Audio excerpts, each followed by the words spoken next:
let's talk about perfecting the preparation, which is the key to retentive success. When I think of preparation design, there's several out there, but this one's from Glidewell Laboratories, and I think that it's very inclusive because if we follow this preparation design for full coverage in the anterior region or the posterior region, it's going to accommodate the majority of the materials that we use in our practices today. We need to keep in mind that we need 1 to 1.5 millimeter of occlusal reduction. It may be less depending upon the material that you've chosen. May err towards that 1 millimeter or that 1.5 millimeter, but make sure that we understand the materials that we're using in order to dictate the prep design. We want a 1 millimeter middle third reduction. On a full coverage restoration, we want to make sure that our buccal and lingual walls, as well as our mesial and distal walls, are convergent. And the preparation should be cut in 3 separate planes. So what does a retentive preparation look like? We're going to have ideal taper or convergent walls of 5 to 6 degrees. We want an axial wall height of 3 to 4 millimeters. We want to appropriately use retentive features. We want to avoid undercuts, and we want to have an established path of insertion. This is extremely important.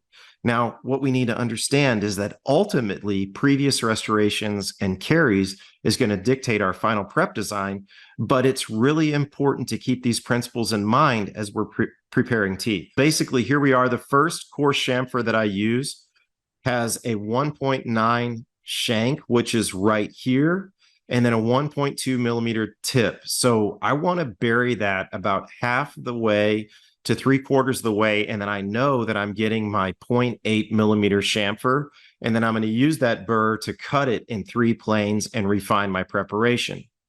And then afterwards, I'm going to come in with a similarly sized burr. That's a finer grit chamfer diamond, and that's going to help me really refine and fine tune my preparation. It's got the exact same dimensions. And so this burr for my full coverage restorations is going to be my final burr. I like to come in with that fine grit chamfered diamond. And so when I prep, obviously this is on a typodont, but this is the vision that I have in mind when I start any preparation. Once again, caries and previous restorations are going to dictate your final preparation design, but this is the picture that I want to start with in my mind before I start any full coverage restoration. When we think about this, I'm looking at this tooth and I'm kind of mapping out my prep design. So you can see it's a large occlusal restoration with one cusp being the distopalatal that's going to be covered. And there's some principles that we need to cover. And the first is that we need to understand that an onlay, you don't want to place the preparation margins on static or dynamic antagonist contacts. So one of the first things that we're going to want to do is we're going to want to mark the occlusal contacts of the antagonist and make sure that we either include, like in this preparation, including the distal marginal ridge as well as that central fossa contact, and excluding the 2 facial and the mesial marginal ridge contacts on this mandibular molar. Secondly, you want to make sure that the internal edges are rounded in order to prevent stress concentration within the material. You want to provide at least 1 millimeter of space in the cuspal areas.